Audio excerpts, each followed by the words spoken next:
Great Western has a substantial tenure position, all in the Tier 1 jurisdiction of Western Australia. The Oval and Oval South targets are within GTE's 100% owned Yarida North project and located on the prolific Ida Fault that effectively runs the 500-kilometre length of the Yilgarn Craton. The fault has proven metal endowment, with several world-class deposits scattered along its length, such as the Perseverance and Mount Keith nickel deposits, and both the DeGrussa and Monty copper gold deposits, just to name a few. The Ida Fault is interpreted to trend through the vastly underexplored Yarida Basin. Oval and Oval South are positioned on the intersection of the Ida Fault and the interpreted Yarida Basin Growth Fault, which we consider to be a prime location to channel and focus metal-rich mantle fluids from the fertile Ida Fault to be trapped within sedimentary rocks of the Yarida Basin. We have benefited from the work of Rio Tinto and Sandfire Resources.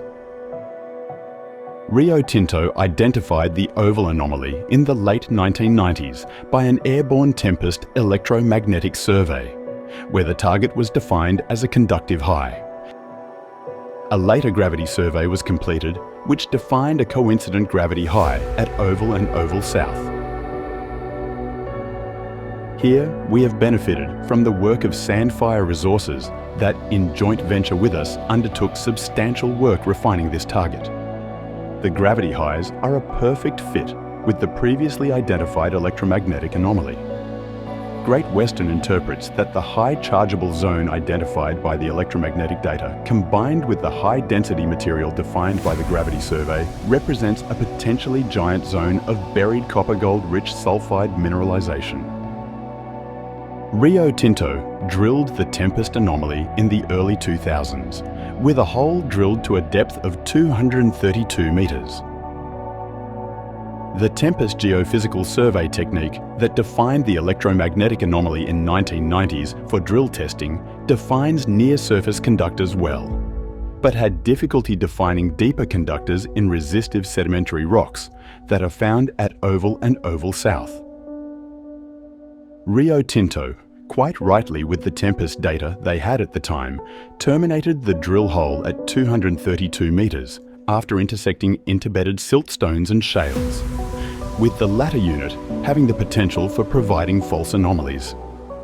However, the later VTEM electromagnetic surveying that can better define electromagnetic conductors at depth and within the geological units found at Oval defined the conductor at a depth of 300 metres, 70 metres below the Rio Tinto drilled hole.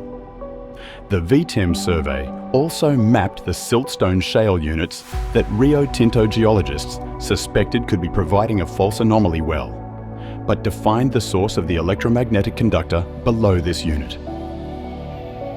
Without the benefit of the VTEM survey data, Rio terminated the drill hole 70 metres before the target zone. We believe that a copper-gold discovery of some scale could be made here, of the style of Rio Tinto's giant Winu copper-gold deposit.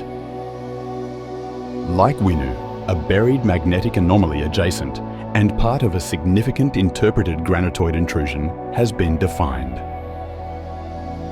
This buried intrusive, like Winu, is interpreted to be the heat engine and fluid source for a major mineralization system. Mineralized fluids from this buried intrusive are interpreted to have ascended to favourable stratigraphy of the Yarida Basin.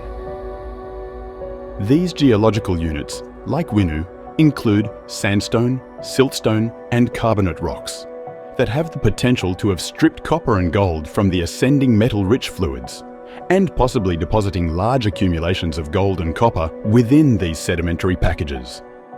Great Western interprets that a potential colossal discovery can be made at Oval, which we interpret to be an analogue of Rio Tinto's giant Winu intrusive-related copper-gold deposit. Drilling of the electromagnetic conductor below Rio Tinto's previously drilled hole is scheduled for May 2024.